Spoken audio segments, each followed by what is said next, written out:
This is an election update from News 8, your local election headquarters.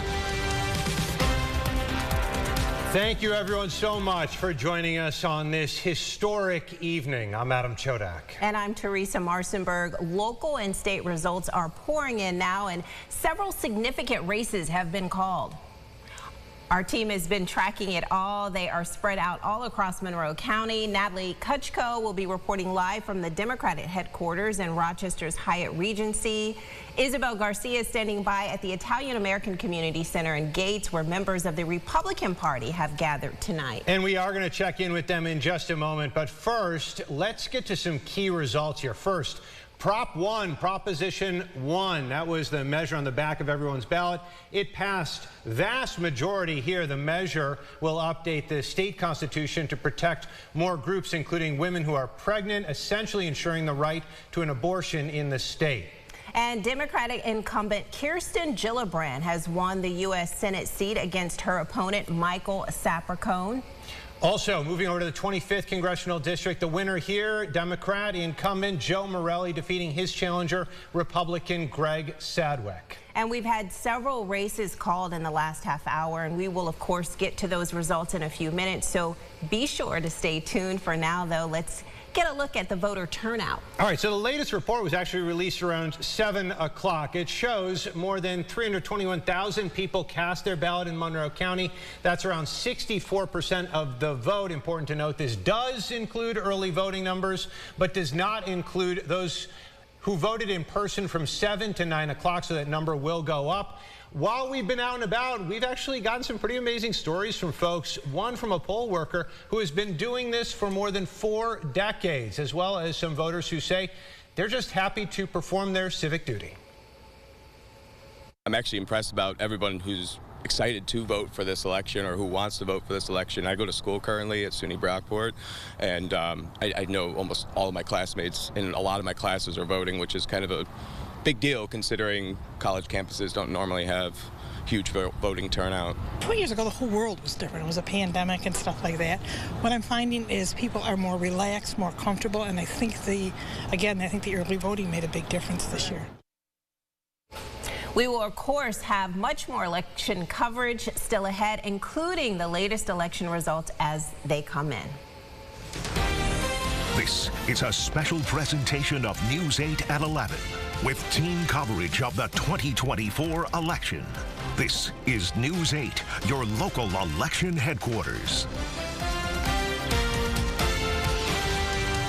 We want to thank you for hanging out with us on this special election day, a special edition of News 8 at 11. Before we get into more local races, we want to widen the lens a bit. In other words, we want to check in on the national scene. As expected, Vice President Kamala Harris has won New York State, picking up the state's 28 electoral votes. But when you add it into the mix, the electoral map right now, it looks to be falling into former President Trump's favor. He has not reached the 270 electoral votes to win, but several of the battleground states are leaning in his direction. Now, the former president is also ahead in the popular vote, albeit by a small margin. We will continue to monitor that as everything comes in. Right now, though, I did say a small margin, but that was 53% for Donald Trump with 44% in. So we will continue to monitor that. It is expected to be a small margin, but as of now, with 44% in, he holds a commanding lead in the popular vote. That's right. And there, of course, more ballots to be counted. We will keep you updated as those results come in. For now, though, we're going to check in on the balance of power in the House of Representatives. You see there, Democrats are holding on to 98 seats. The GOP, 152 in the House there. The New York State 24th Congressional seat has been decided. Republican incumbent Claudia Tenney is keeping that seat with the win at 63% over Democrat David Wagenhauser, who gained 37% of the votes there. Also, the 25th has also been decided. As we mentioned moments ago, Democrat incumbent Joe Morelli.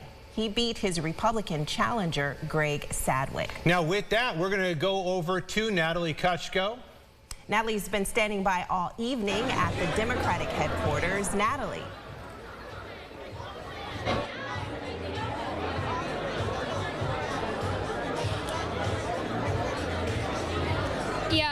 I do want to spend some time to talk about the room for a second, because if you think about the local races, the Democrats are leading the way almost 99%, with the exception of Claudia Tenney keeping her incumbent seat as Republican for Congress. But there is still a level of nerve in the room. You're seeing a lot of conversing behind me when we think about the presidential election and the way that those results are shaping up to this point. Now back to the local races and Joe Morelli keeping his seat. He has been in this role since 2018 and fighting for a variety of issues. At the top of his list on his campaign, access to child care, strengthening the healthcare system, improving resources for mental health. And we had a chance earlier this evening to speak to him as the AP did call his race and how he's feeling on this victory. You know, the big challenge here for me, partly because of my committee responsibilities in Washington, will be to help ensure the peaceful transfer of power, whether it's to President Harris or President Trump. That's part of my responsibility in Washington, and I'm going to take that as seriously as I do everything, and try to make sure that we do that in a peaceful way, and that Americans' voices are heard and that we're respected.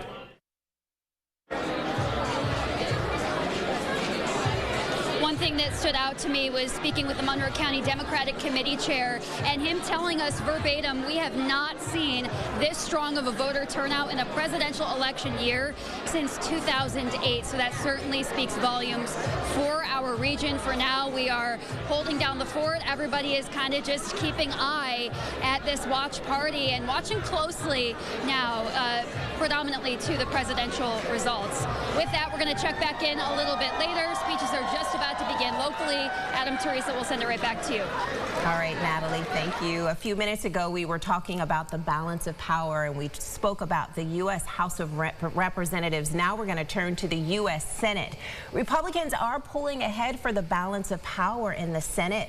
Currently, the GOP has 48 seats, with Democrats holding on to 38 seats there in the U.S. Senate.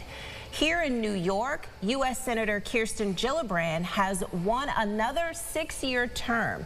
Here's a look at the numbers as they stand at this hour. She has 60% of the vote, beating out Michael Sapercone and Diane Sayre. All right, we're going to move from the U.S. Senate to the New York State Senate. We have a few races that we want to tell you about. The first one over in the 54th Senate District. This covers a lot of territory over in various counties outside of Monroe. We're talking about, I believe, Ontario, and there we go, Ontario, Wayne, Livingston counties, several other towns in Monroe.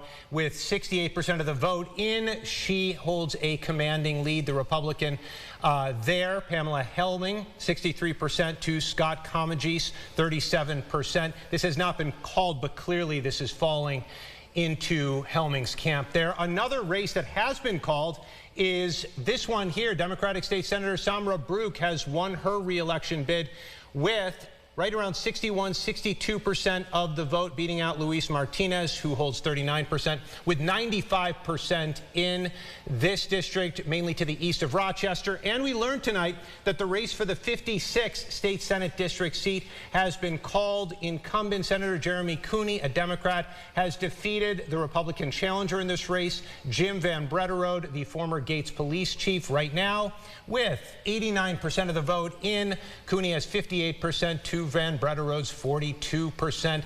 This district covering Gates, Henrietta, Brighton, and parts of the city. And at least in our area, we can say this at this point has been a night for the incumbents, because they are holding on to their seats in major races there.